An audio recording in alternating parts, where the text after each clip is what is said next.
The morning sun rose slowly over the village of Idioma, painting the mud huts in soft gold. Smoke curled from cooking fires, mingling with the scent of roasted yam and palm oil. Women laughed as they pounded yam in wooden mortars, the rhythmic thud echoing through the open courtyards. Children ran barefoot through the dew-covered grass, their laughter scattering the quiet calm of dawn. In that village, peace was not just a word, it was the sound of life itself. In the heart of Idioma lived a widow named Mama Ozioma and her two daughters, Amara and Nkem. People often said the gods had blessed her twice, for both girls were beautiful in their own way. Amara, the elder, was tall and proud, her eyes sharp like a hawk's and her smile quick to charm. When she walked through the market, the young men would stop mid-stride. They whispered, "The sun itself walks with her." And Amara heard them, every word sinking into her heart like sweet palm wine. She began to believe beauty was her birthright, something she could command. Nkem, on the other hand, was quiet as still water. She never sought attention, never cared for the admiring glances. Her joy lived in the rhythm of her loom, the tap, tap, swish that echoed from her mother's hut each evening. She could take simple cotton and make it shine like morning light. When the women of the village needed cloth for ceremonies, it was Nkem they turned to. They said her hands were touched by the goddess herself. The sisters loved each other once when they were younger. They shared jokes while washing clothes by the river and chased fireflies at night. But as they grew, their paths slowly drifted apart. Amara loved mirrors, every polished gourd in the house became one. Nkem loved threads, she said they told stories, that every weave carried a secret of patience and love. Their mother, wise with years, watched them closely. She often said while stirring soup by the fire, "A house with two daughters must know both sunshine and storm. One brings light, the other rain, and only together do they make life grow." The girls would laugh at her words, not realizing how true they would one day become. When news spread that the festival of new flames was near, excitement swept through the village like harmattan wind. It was the grandest celebration of the year, the day the goddess of renewal was honored, when maidens wore dresses of their own making to show gratitude for life and transformation. Drummers began to practice in the evenings, and every household buzzed with talk of colors, patterns, and beauty. Amara's eyes shone with ambition. "This year," she said to her mother, "I will wear the finest cloth anyone has ever seen. Even the chief's son will not look away." Her voice carried pride as if the festival were her stage. Mama Ozioma nodded gently but looked toward Nkem, who sat quietly at her loom. "And you, my child?" she asked. Nkem smiled faintly, her fingers never stopping. "I only wish to make something that feels alive," she said. "Something that tells a story." She dipped her hands into the basket of dyed threads, gold, crimson, and blue, and began to weave. Her movements were slow and patient, almost like prayer. Every morning, she sat in the same spot by the doorway, the sunlight falling softly on her face as her loom sang its steady rhythm. Villagers who passed by often stopped to watch, mesmerized by how effortlessly she moved. Even the children whispered, "Nkem's cloth glows." Amara pretended not to care, but her eyes followed every thread her sister touched. The colors seemed to dance under Nkem's fingers, shimmering like fire caught in silk. One evening, while combing her hair before a polished pot, Amara caught her own reflection and frowned. For the first time, she wondered if beauty alone would be enough. As days passed, Nkem's dress began to take form, a masterpiece of gold and crimson, light as wind yet strong as faith. When she lifted it against the sunlight, it gleamed as if the goddess herself had blessed it. Their mother clasped her hands in awe. "My child," she said softly, "this is more than cloth. It is your spirit woven into thread." But Amara only turned away. A shadow had begun to grow in her chest, small at first, then deeper each day. Whenever Nkem's name was praised, the shadow whispered in her ear, "They should be praising you." The night before the festival, as the village drums beat in the distance and fireflies flickered above the fields, Amara lay awake staring at the thatched roof. Her sister's dress hung by the wall, glowing faintly in the moonlight. It was beautiful, too beautiful. Something twisted in her heart. "Why her?" she whispered into the dark. "Why not me?" The moon gave no answer. Only the wind sighed through the palm trees, carrying the first faint scent of smoke that would soon change everything. The first light of dawn crept into the hut, painting thin gold lines across the mud floor. Birds began their morning songs outside as the village stirred to life. Nkem was already awake, sitting cross-legged beside her loom. Her fingers moved with calm purpose, threading the golden strands through the wooden frame. Every pull of the thread sang a soft note that blended with the hum of morning voices beyond the walls. Nkem weaving was not labor, it was communion. She whispered small prayers as she worked, each knot tied with hope, each line carrying a breath of gratitude. Amara watched her from the doorway. Her hair caught the sunlight, but her face was unreadable. "You have been at that loom before dawn every day," she said quietly. "Doesn't it tire you?" Nkem looked up and smiled, the corners of her eyes warm and tired. "When your hands create something you love, the body forgets to complain." Amara said nothing more, only turned away to fetch water. Yet as she walked to the stream, she felt a heaviness pressing in her chest.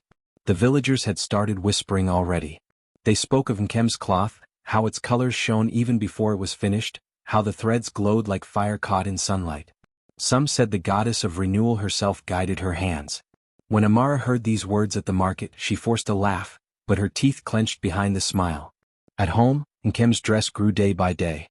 She used threads dyed with crushed hibiscus for deep red, palm frond fibers for the bright gold, and soft cotton spun from their own field for the base.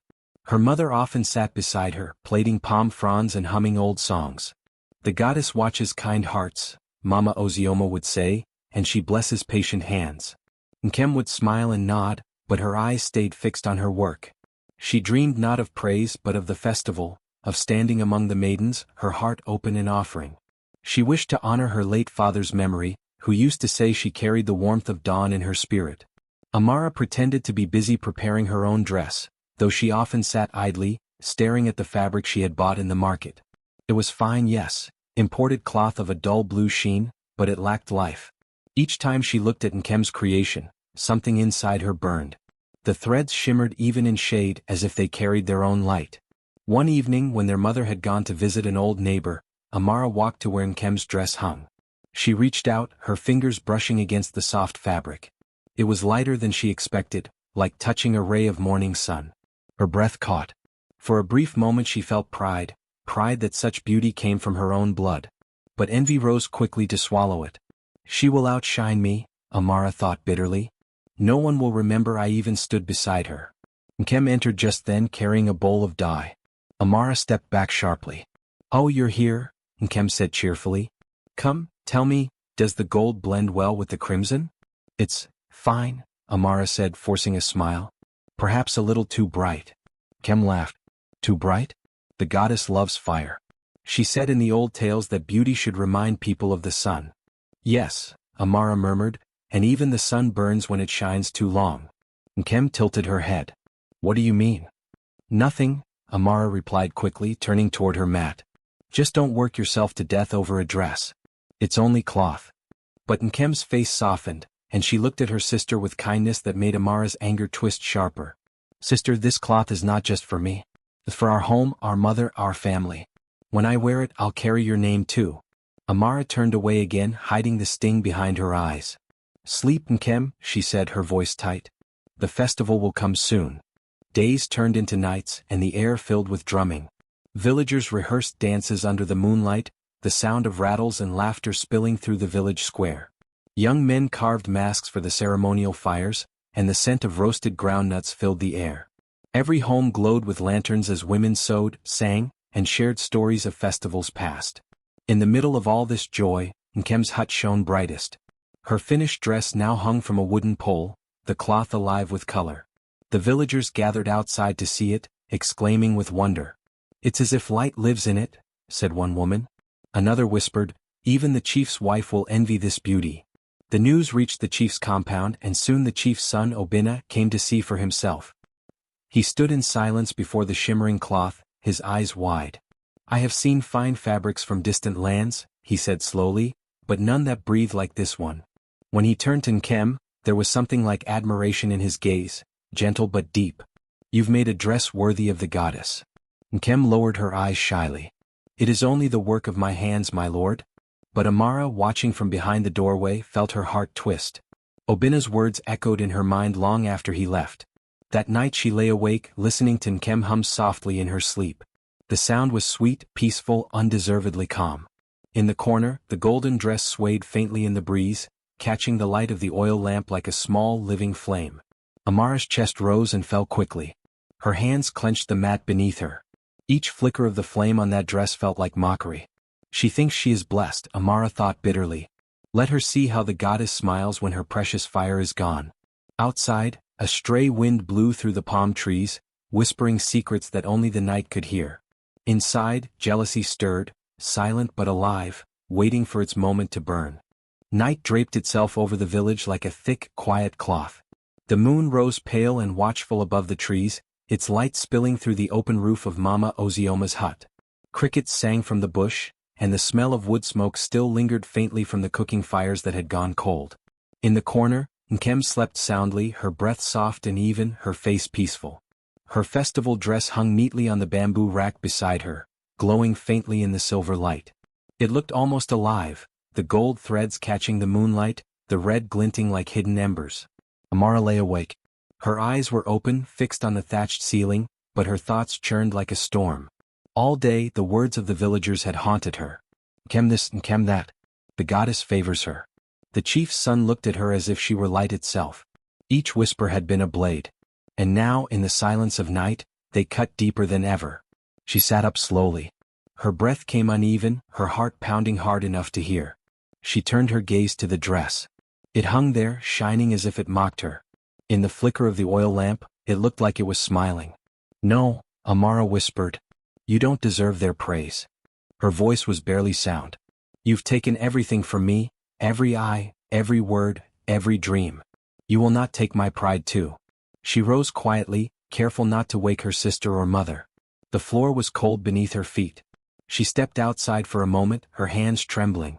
The night air was cool, smelling of wet earth and distant rain.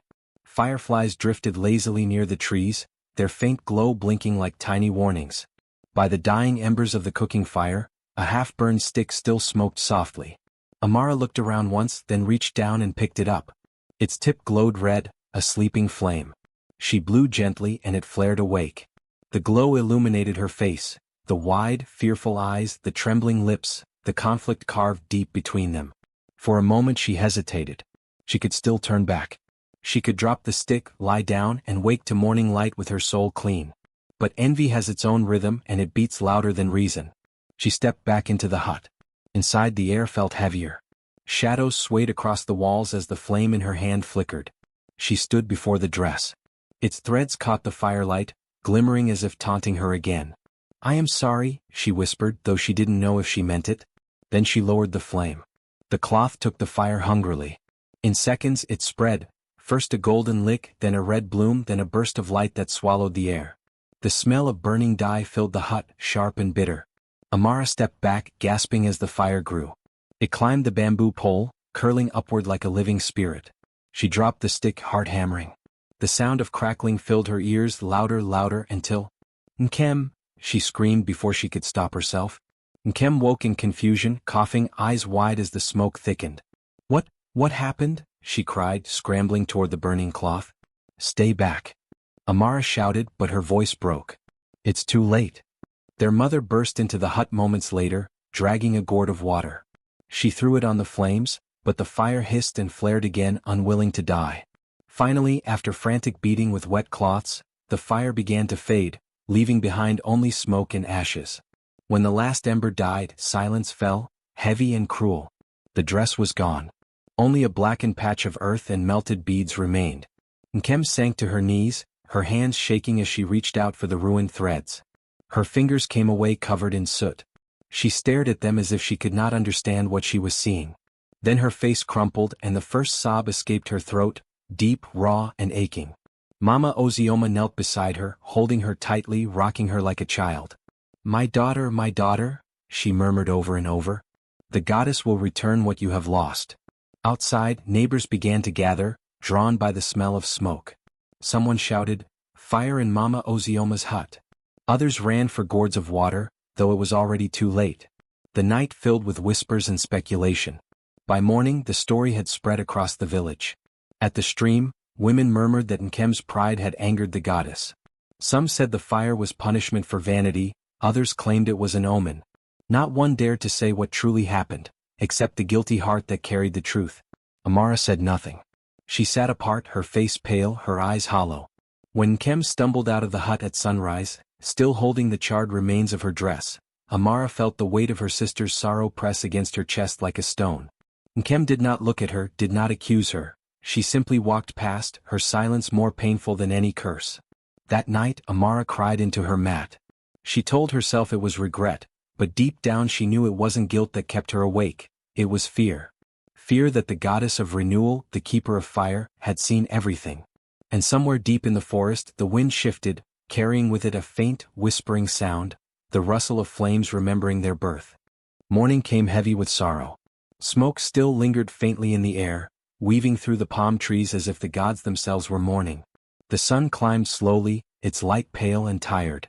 In the courtyard of Mama Ozioma's compound, the villagers gathered, whispering in low, careful voices.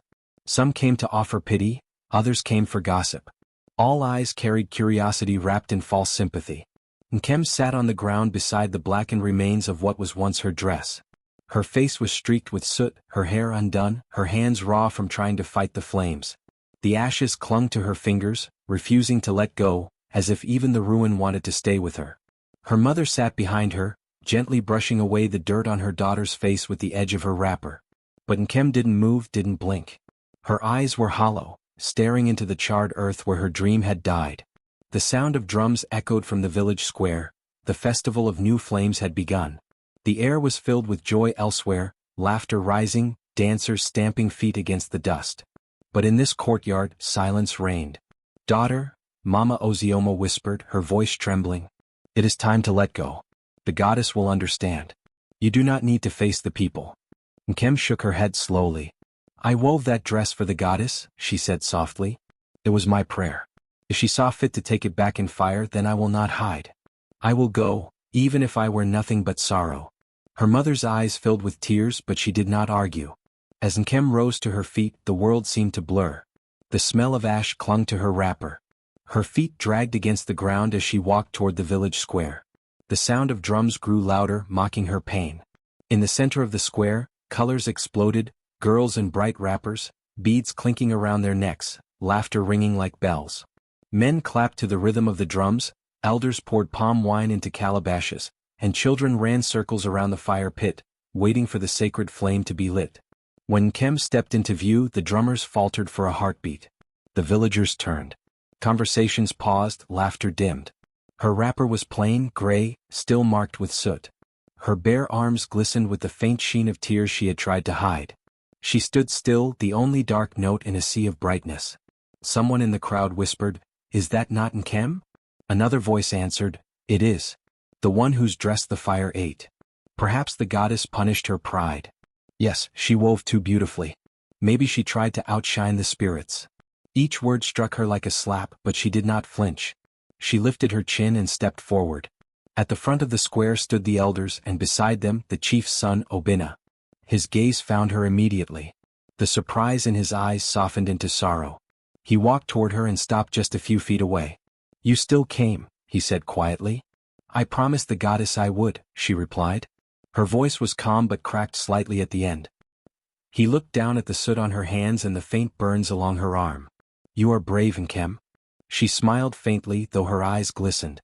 "No, just faithful." Amara stood among the maidens, dressed in her dull blue cloth. For once, no one was looking at her. Every face was turned toward her sister, not in mockery now but in awe. The villagers who had whispered cruelly moments ago fell silent, struck by something they couldn't name. For all her ruined appearance, Nkem carried herself with grace. The morning light caught the sheen of tears on her cheeks and made them look like pearls. Even without her golden dress, she seemed to shine, quietly, humbly but unmistakably. Amara's stomach twisted. She had wanted her sister humiliated, but what she saw now wasn't humiliation. It was dignity, pure and painful to behold. When the drums resumed, Obina turned toward the gathered crowd and raised his hand for silence. "Today we honor the goddess of renewal," he said. "And perhaps, through this one among us, she reminds us that beauty is not cloth or color, but courage." The crowd murmured in agreement. Mama Ozioma's lips trembled with pride and grief at once. But Amara could not move. Her chest felt heavy, her breath shallow.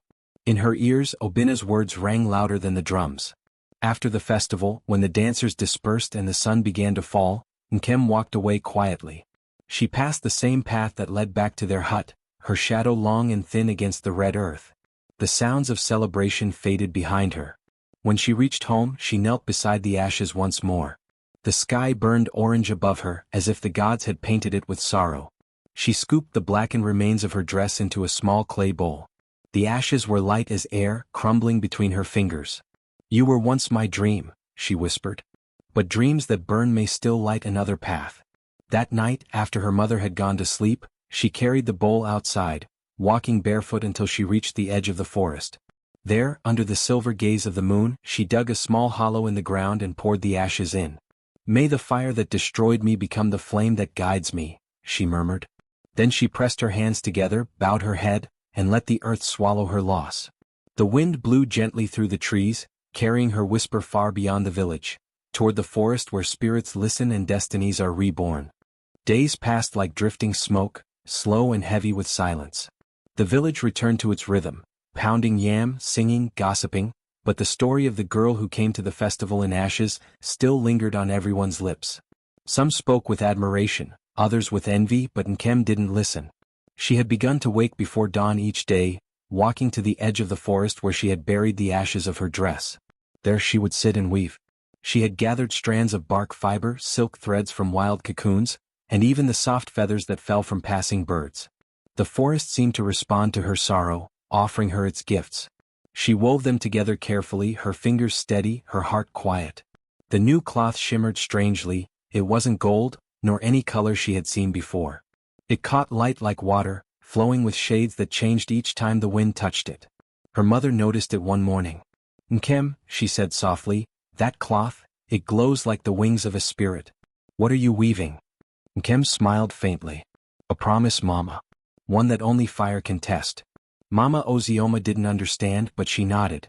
She had learned not to question the whispers that followed her daughter now, whispers that came not from people but from the wind and the trees. Meanwhile, Amara's peace was crumbling. The memory of that festival haunted her every waking hour. She had thought her sister's ruin would bring her joy, but instead, it had carved a hollow inside her that no laughter could fill. The villagers spoke of Nkem with awe now, the girl who faced the fire and still stood proud. Even Obinna had begun to visit Mama Ozioma's compound more often, bringing gifts of food and cloth, but his eyes always sought only one face. Amara would stand behind the palm trees and watch him speak to her sister, watch Nkem smile, that quiet, gentle smile that used to melt hearts even as a child. Each time, Amara's jealousy grew sharper, a blade she hid behind a smile when she greeted people. One afternoon, while Nkem was weaving by the forest's edge, Amara appeared.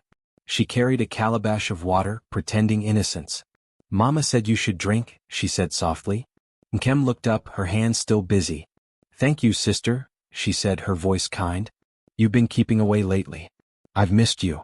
Something flickered in Amara's eyes, guilt perhaps, but she pushed it away. She handed her the water, and as Nkem drank, she watched her closely. But there was no poison this time, no trick. Only silence and unspoken emotion. "You've changed," Amara said finally. Nkem set the calabash down, eyes gentle. "Fire changes everything it touches.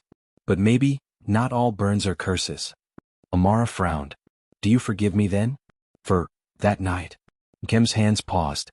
She didn't look up. "Forgiveness is not a cloth to give and take," she said softly. "It is a seed. It grows when it's ready." Amara felt tears sting her eyes, but pride forced them back. She turned and walked away, her steps fast, her breath uneven.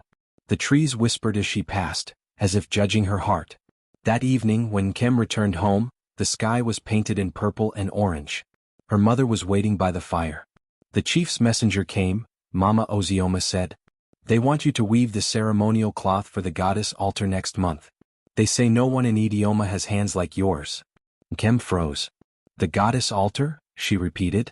"Yes," her mother said proudly. "It is the highest honor. Even your grandmother never received such a call." Nkem's chest rose slowly with a deep breath. The last time she had woven for the goddess, her cloth had burned to ashes. But maybe this was her chance to finish what she began. That night, she sat by the firelight and began her work. She wove through the night, each thread guided by memory and pain, by hope and by something beyond her, something divine. The threads seemed to hum softly under her touch, shimmering with unseen power. As the days went by, word spread across villages, "The fire weaver is at work again." But not everyone celebrated. Amara's bitterness returned, darker this time. She felt invisible, unwanted. Even her mother's pride was now reserved for Nkem. One evening she stood by the riverbank, staring at her reflection in the dark water. "Why her?" she whispered. "Why always her?" The water rippled, and for a moment she thought she saw a shadow move beneath the surface, a face that wasn't hers. A woman's voice echoed faintly, deep and ancient. "Because she walked through fire and bowed to no one," it said.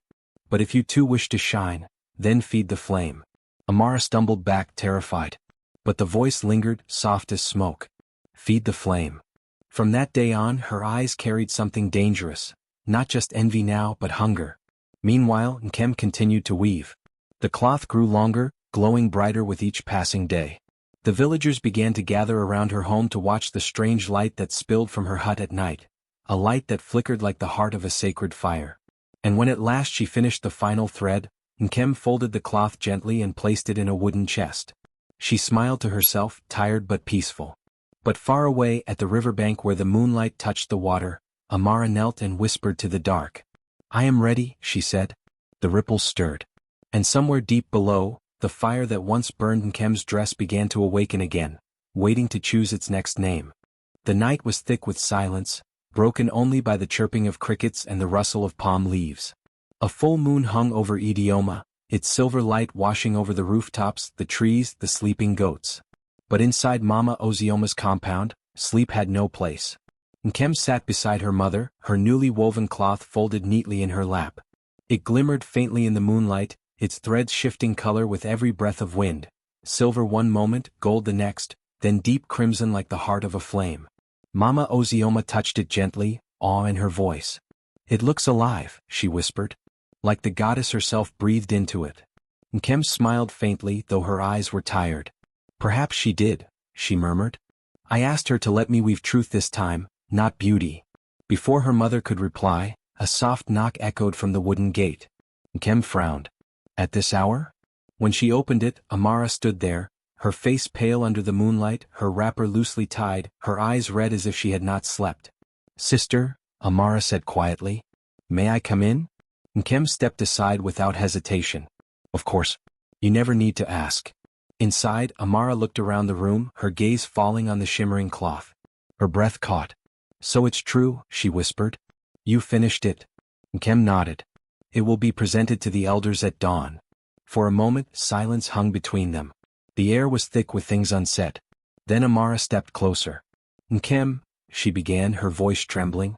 "I came to ask for forgiveness. Truly this time. I cannot live with the weight of what I did. Every time I see the light of your cloth, I remember the fire I set that night." Nkem looked at her sister, really looked, at the guilt etched into her face, the pain in her eyes. "Amara," she said softly, "I forgave you long ago. You just never let yourself believe it." Tears spilled down Amara's cheeks. She fell to her knees. "You should hate me," she said. "You should have cursed me." Nkem reached out and lifted her chin. "If I curse you, I curse my own blood. And I have seen what fire does when you feed it." Amara's breath hitched. "Then, how do I stop the fire in me?" "By choosing not to serve it anymore," Nkem whispered. For a moment, it seemed like peace might truly bloom between them. But just as Nkem turned away to fetch water, something flickered in Amara's eyes, the faintest glimmer of something unnatural. A whisper rippled through the air, the same voice she had heard by the river. "Feed the flame," it breathed. Amara froze. Her heart pounded. The voice was inside her now, coaxing, twisting, filling her mind with visions of gold and praise. "She has taken everything from you," it hissed. "Her light blinds your name. Burn the light, and you will rise from her ashes." Her hands began to shake. She looked at the folded cloth. It shimmered softly, innocent, beautiful, powerful. The voice grew louder. "Just a spark. That is all it takes." Amara's breath quickened. She looked at her sister, her gentle, trusting sister, who was humming softly as she poured water into a calabash. The sound, once soothing, now felt unbearable. "Amara?" Nkem said, noticing her silence. "What's wrong?" "Nothing," she said quickly, forcing a smile. I was just thinking how proud I am of you." Nkem smiled warmly. "Then rest. Tomorrow will be a day of peace." But when the house fell silent, Amara couldn't sleep. The whisper wouldn't stop. She sat up, her heart pounding, her mind burning. The moonlight fell across the chest where Nkem had placed her sacred cloth. The glow of it seemed almost mocking now, alive, radiant, as if it knew her shame. Amara rose slowly, her steps silent. She picked up a small oil lamp from the corner, the flame dancing inside like a living creature. The voice coiled around her again. "Do it and you will be free." Her hands trembled. She hesitated. Then, with a choked sob, she tipped the lamp toward the chest. But before a single drop of oil could fall, a gust of wind slammed through the window, extinguishing the flame. The room plunged into darkness. Amara gasped. Her body froze. And then, from the folded cloth, a faint light began to glow. It spread slowly, filling the hut with a soft warmth, not burning but pure, almost like dawn arriving early. Nkem stirred, her eyes fluttering open. She saw her sister standing there, oil lamp in hand, her face twisted in terror. The light from the cloth shimmered brighter, wrapping around them both like invisible hands. "Amara," Nkem said quietly, standing. "You came to burn what was already fire." Tears streamed down Amara's face. "I didn't mean to, I can't stop it." "The voice, it told me." Nkem stepped closer, her face calm, her voice steady. "There is no voice, sister. Only the one you choose to obey." Amara's knees gave way. She fell to the floor, sobbing. "Please, make it stop." Nkem knelt beside her and took her hands. The cloth's light shimmered around them, casting their shadows on the wall like dancing flames. "Then let the flame live in truth," Nkem whispered. "Not in envy." As the words left her lips, the light pulsed once, twice, then sank into the ground, leaving only a faint warmth in the air. The oil lamp in Amara's hand was cold. The voice was gone. When morning came, the sisters emerged from the hut together. Nkem carried the folded cloth in her arms. Amara walked beside her, eyes red but peaceful for the first time in years. As they entered the village square, the people turned to watch. The elders stood waiting by the sacred altar. When Nkem unfurled the cloth, sunlight struck it, and the entire square seemed to glow. The pattern shimmered like moving fire, yet it gave off no heat, only calm. One of the elders stepped forward, his eyes wide. "This is not cloth," he whispered. "It is blessing made visible." And as the people bowed their heads, Nkem turned to her sister and took her hand. "You will stand with me," she said softly, "because I did not weave this alone." Amara looked at her, disbelief in her eyes. "After everything I've done?" Nkem smiled gently. "Especially after everything you've done." The crowd watched as the two sisters stood side by side, one radiant with forgiveness, the other trembling with rebirth. And when the wind passed through the square, it carried the scent of something sacred, the scent of fire made pure. That night, after the festival of renewal had ended, the village of Idioma glowed under a soft amber moon. The air was cool and fragrant with palm blossoms, and laughter drifted from faraway compounds. But in Mama Ozioma's courtyard the world felt still, sacred almost. The fire had burned low, its embers flickering lazily, throwing golden light across the faces of the two sisters who sat side by side. For the first time in many moons, Amara's face looked peaceful. The tension that had carved deep shadows beneath her eyes seemed to fade in the quiet light. She sat cross-legged beside her sister, her hands clasped loosely in her lap. The faint burn marks on Nkem's arms caught the firelight, glowing like lines of strength rather than scars. "You should rest," Nkem said softly, breaking the silence. Amara shook her head. "No. I want to stay awake. I want to feel this night." Nkem smiled faintly. "It feels lighter, doesn't it?" "Yes," Amara whispered. "For years I carried a weight that I thought belonged to you, your beauty, your praise, your peace. I kept trying to take it, to destroy it. But now I see, it was never meant for me to take. It was meant for me to understand." Nkem's gaze softened. "You have always been fire, Amara. Wild, fierce, beautiful. But fire without purpose burns what it touches. Fire with love warms the world." Amara's eyes filled with tears. "You still find poetry in everything," she murmured. They both laughed quietly, a small, trembling laugh that felt like cleansing rain after a long drought. In the distance, the sound of drums began again, faint, slow, ceremonial. The elders were offering final prayers to the goddess of renewal. A breeze swept through the trees, rustling the palm leaves, carrying the faint smell of burning incense from the square. "Do you think she forgives me?" Amara asked suddenly, her voice small. "The goddess?" Nkem asked. Amara nodded. Nkem reached across and took her sister's hand. "She saw your heart, Amara. Fire was her gift to test you, not destroy you. You faced your own flames. That is all she ever asks. Amara bowed her head, silent for a moment.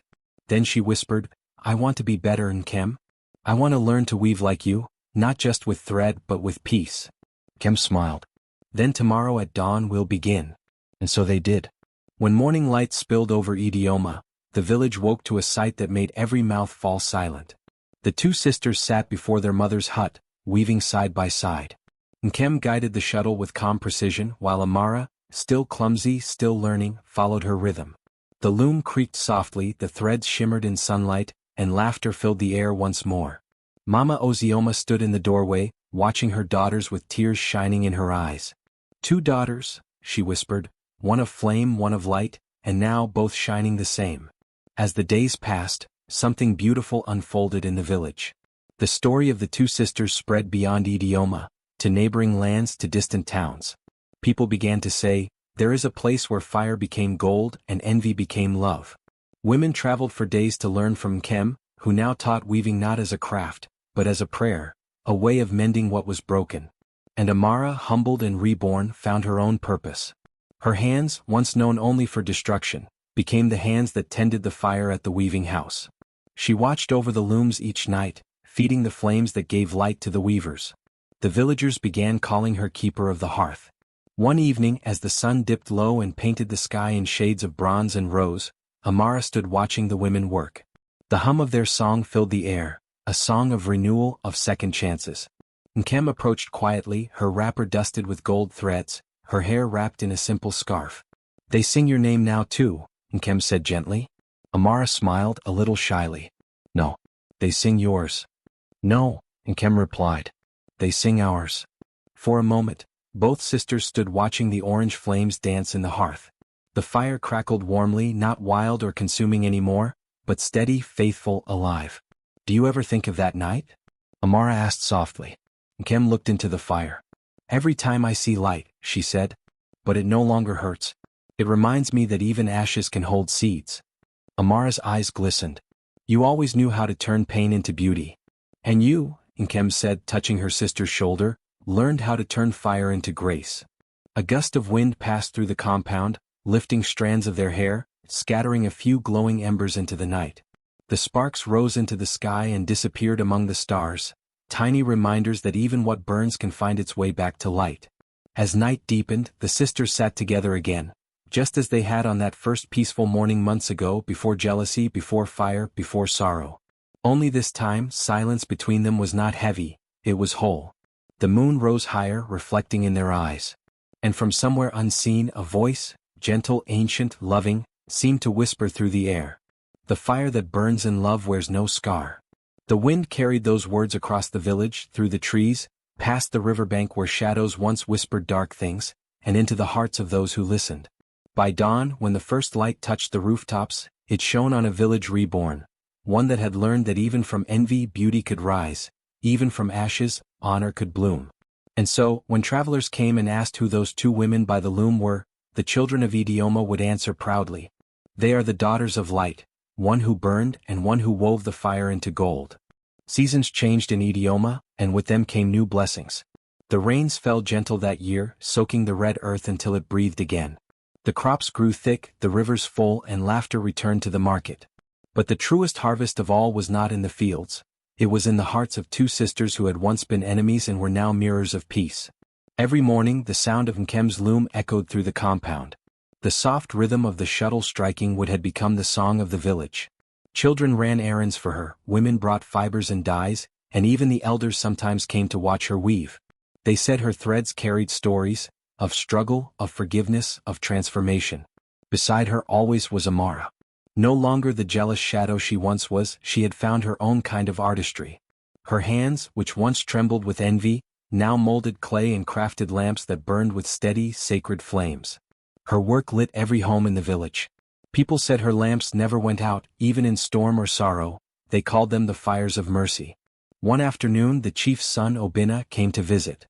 The entire village watched as he walked through the square with quiet dignity, holding a carved staff and a bundle of fine white cloth. He bowed respectfully before Mama Ozioma and spoke. "Mother," he said, "our council has chosen a new symbol for Idioma.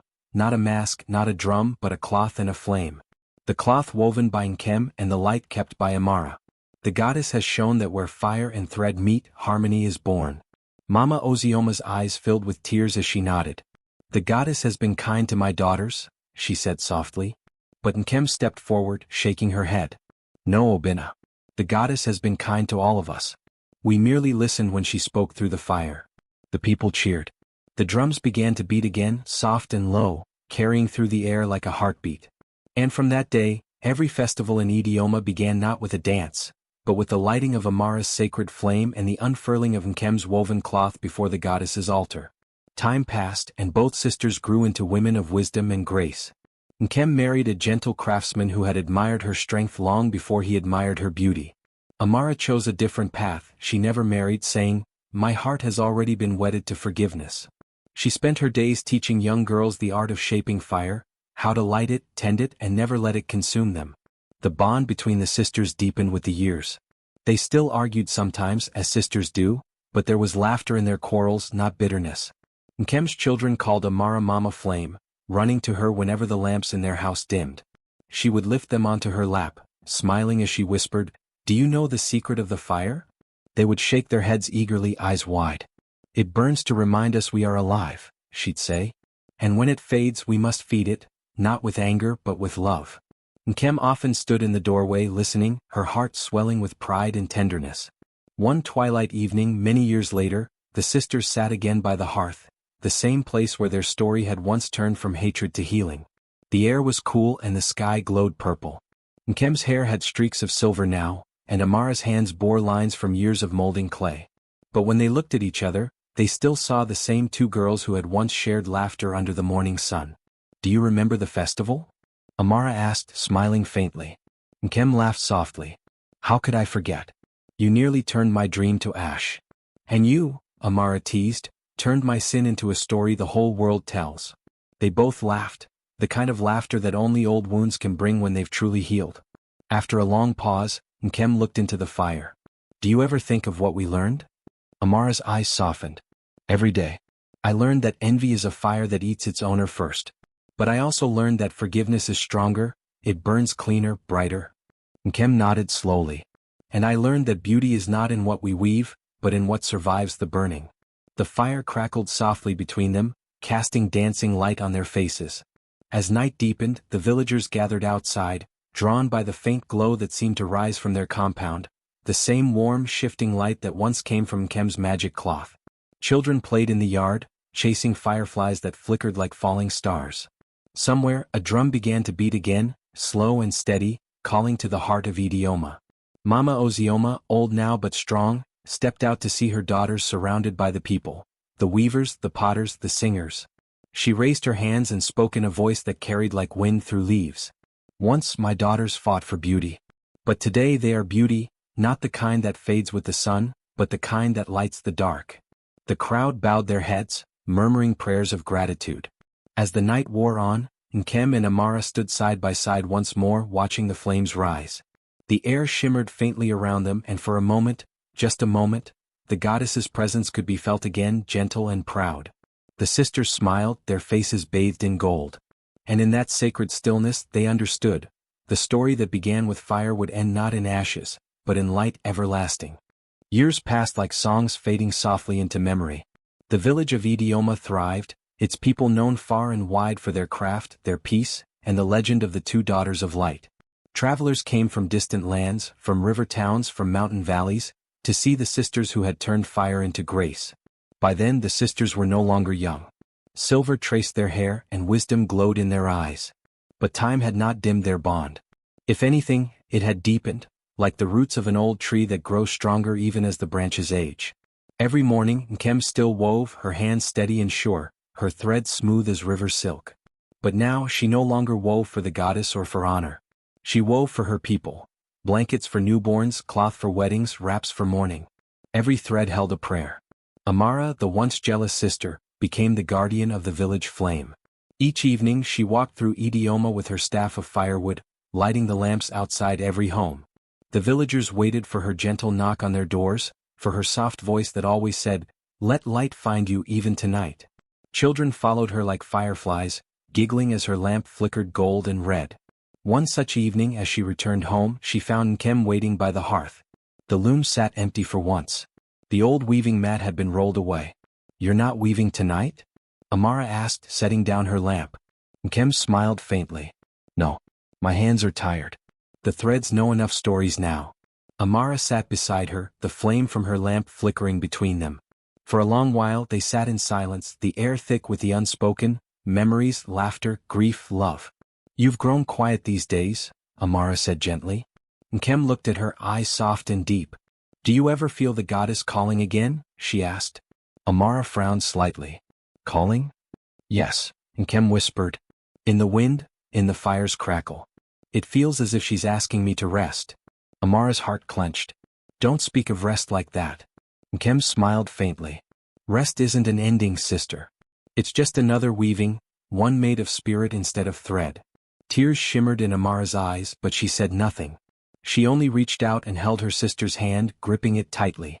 That night, as the fire burned low, Nkem asked Amara to bring her the small wooden chest that sat by her bed, the same chest that once held the ashes of her first burned dress, now filled with bright folded cloths of every hue. "Take them," Nkem said softly. "Keep them safe. Each one carries a lesson, one for every year we've been blessed." Amara hesitated. "You speak as if." But Nkem touched her cheek gently. "Hush. When fire finds peace it doesn't vanish. It becomes the light that guides." Amara wept quietly as her sister lay back beside the hearth, the glow of the flame painting her face in soft gold. The night stretched on, peaceful and still.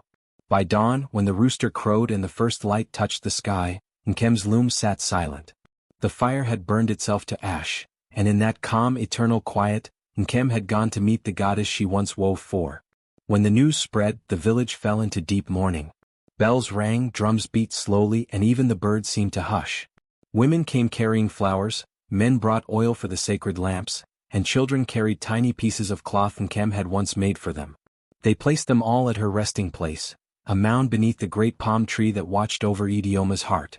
Amara stood before it, her eyes swollen but steady. In her hands she carried Nkem's last woven cloth, one that shimmered faintly even in shadow. It was the most beautiful of all, not for its color, but for the peace that seemed to live within it. She knelt and placed it gently over the mound. Then lighting her lamp she whispered, "Sister, you taught me that fire destroys but also purifies. Today I will keep your flame alive." From that day on, Amara became more than keeper of the hearth. She became the mother of light. Every evening she lit the village lamps as she always had, but now at dawn she also lit a small fire beneath the palm tree where her sister slept. The villagers said the flame never died, even when rain poured or storms howled. It burned steady and clear, like a heart that would not forget. And each year, on the night of the Festival of New Flames, the women of Idioma gathered around that sacred tree. They came wearing cloths woven in Nkem's style, carrying lamps molded in Amara's hands. They sang the song that had grown from the sisters' story, a song of envy turned to love, of ashes turned to gold. Their voices rose into the night air. "Once we burned in envy's fire. Now we shine with love's desire. Sister's hand and sister's grace turned our wounds to warm embrace." As the song echoed through the valley, the sacred fire flared bright, a column of light that reached toward the heavens. The villagers bowed their heads and Amara, old and trembling now, looked up through her tears. In the flame, she thought she saw Nkem smiling, the same serene gentle smile that had carried her through every trial. And then, just as the wind shifted, the flame bent toward her and flickered softly as if whispering her name. Amara smiled back. "Yes, sister," she said. "I'm coming home soon." The wind blew again, carrying her words across Idioma, through the palm groves, over the hills, and into the stories of generations yet unborn. From that day on, mothers told their daughters the tale of the two sisters, one who burned, one who wove, and how together they taught the world that honor is not born from beauty or envy, but from the courage to rise from fire without bitterness. And whenever the villagers saw a flame dancing quietly in the dark, they would smile and say, "Look, the sisters are still weaving light." Seasons folded into one another like pages in an old scroll, and the story of the sisters became the living heartbeat of Idioma. Children who had never met them grew up hearing their names before they could even walk. Elders spoke of them when teaching forgiveness, when reminding the young that beauty without kindness is an empty flame. But for Amara, the last living daughter of light, time had slowed to a gentle rhythm. Her hands trembled now when she lit the evening lamps, yet her eyes still held the same gold that once burned with envy. Each flame she lit was a prayer, each step she took a memory. One twilight, when the horizon glowed like an ember and the air smelled of ripe yam and rain, Amara sat beneath the great palm tree, the one that sheltered her sister's resting place. The sacred fire burned low before her, its glow painting her wrinkled face in shades of bronze and peace. Around her, the village prepared for another festival of new flames. Children ran past carrying bright cloths. Women sang as they stirred stew over open fires. Men strung lanterns across the square. Laughter filled the air, mingling with the sound of drums and the rustle of the wind through palm leaves. Amara smiled faintly. This was what her sister had woven for, not glory but continuity. Not perfection but peace.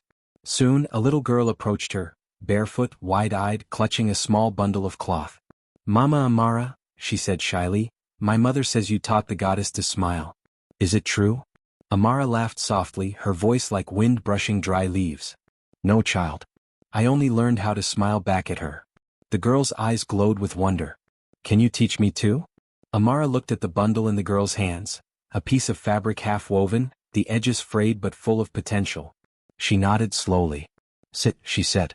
"Let me show you how to weave with your heart, not just your hands." The child sat beside her and together they began. Thread by thread, color by color, they worked until the first stars appeared. Amara's fingers moved slower now, but each gesture carried the weight of 1,000 lessons, of jealousy turned to grace, of pain turned to wisdom. As the drums from the village grew louder, Amara paused and looked toward the horizon. The sun had dipped below the hills, but the sky still blazed with orange fire. For a moment she felt the air shift, a gentle warmth on her skin, a familiar whisper in the wind. "Sister," the voice seemed to say, "it's time." Amara smiled, her heart swelling with recognition. She turned to the girl and placed the unfinished cloth in her hands. "Keep weaving," she said softly. "Don't stop when it burns, that's when it becomes beautiful." Then she rose slowly, leaning on her lamp as if it were part of her body, and walked toward the sacred flame beneath the palm. The villagers noticed and grew silent, watching as she stood before it. Her silhouette glowed in the firelight, her dress fluttering gently in the breeze. She raised her lamp and spoke, her voice clear and calm. "To live is to burn. But to burn with purpose, that is to reign." The fire flared higher, licking the air with golden tongues. A wind swept through the square, carrying the scent of palm oil and earth and something divine. The villagers gasped as Amara's figure shimmered, not consumed but transformed. For in that moment, it seemed as if the flame embraced her, wrapping her in light. When the brightness faded, only her lamp remained, still burning steady beside the sacred tree. A hush fell over Idioma. Then one by one the villagers knelt. Some wept, others smiled through their tears. The little girl held the cloth to her chest, whispering the words Amara had taught her. From that night onward, the festival of new flames was no longer just a celebration of renewal, it became a sacred remembrance. The women of Idioma wove bright garments patterned after fire. The men carved lamps shaped like blooming petals. And at the center of it all, a flame burned eternal, tended by the daughters and granddaughters of the village. They called it the Flame of Honor. It was said that whenever someone in Idioma faced betrayal or loss, they came to that fire. They would sit quietly, watch the flames dance, and remember the story of the two sisters, Amara and Nkem, who taught the world that even from ashes royalty can rise. Sometimes when the night was still, the villagers swore they could see two figures in the flame, one weaving with threads of gold, the other tending the light with gentle hands. Their laughter would echo faintly through the palms, soft and eternal. And so the tale passed through generations, told by mothers to daughters, sung at weddings, whispered to crying children, that no fire can destroy a soul that burns with truth. Her sister burned her dress, but she wore fire like royalty. The wind carried their story beyond Idioma, across rivers, mountains and deserts, a story of envy and redemption, of fire and grace, until it became not just a tale, but a lesson for all hearts that have ever known pain. For even in betrayal, light can be reborn. And in that rebirth lies the true crown of honor.